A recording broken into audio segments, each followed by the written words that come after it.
Yo, this is your man Ed One, and this is Aimless Discourse.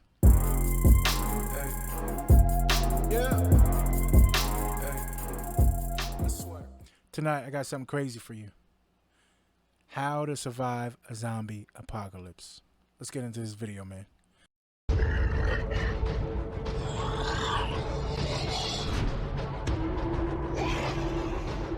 Oh no.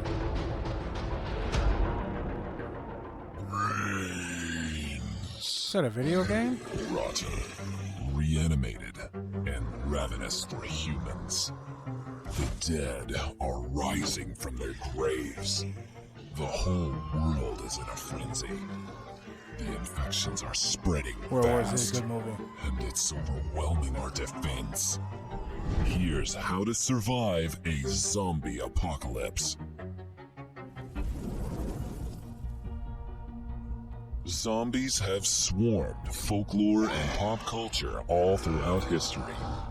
They're often depicted as insatiable, reanimated corpses, or infected people spreading a deadly virus.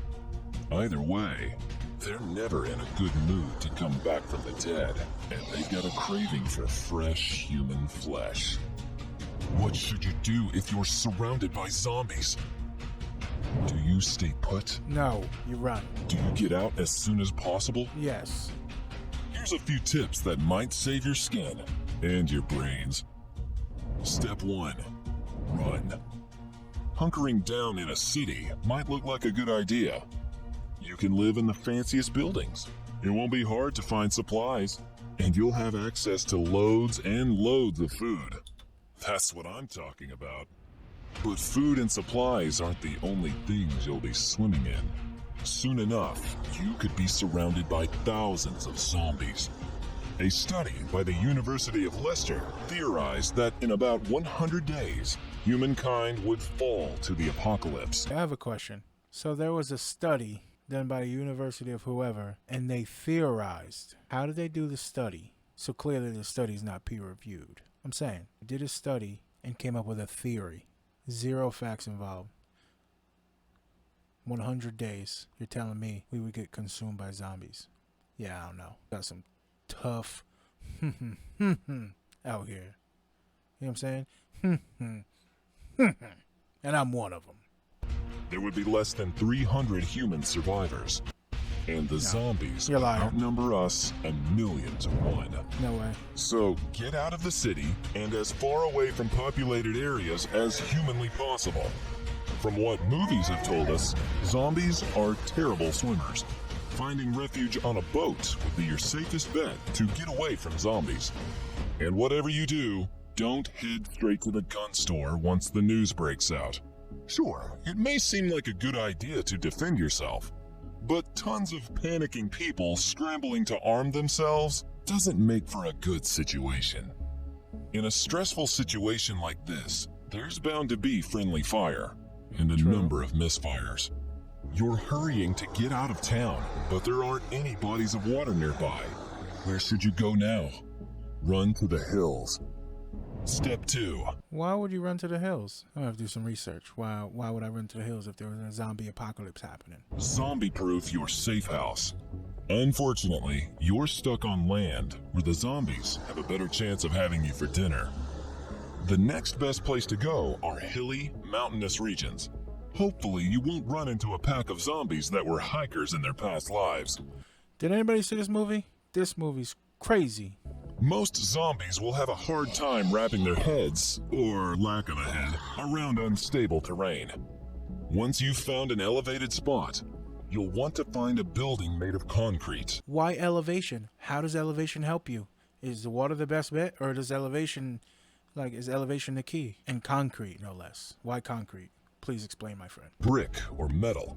Anything weaker, like wood, drywall, or glass, could easily be torn down by a horde of zombies. Yeah, obviously. Fortify all of the entryways. Barricade the doors with furniture. With wood. Board up the windows. With wood. Block off your fireplace. With wood. Santa won't be paying you a visit this year. It could be a hungry ghoul coming down the chimney. All is quiet. The final board is nailed in. You're safe to breathe a sigh of relief. But you can't hide here forever. You're going to have to head out and gather some food and supplies. Get ready. Step 3. Suit up.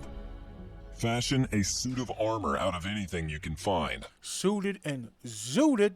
Hockey pads, gloves, and a helmet to protect your brains. After all, it's better to look weird and be safe than be zombie chow. Likewise, arm yourself with anything you can find to protect yourself.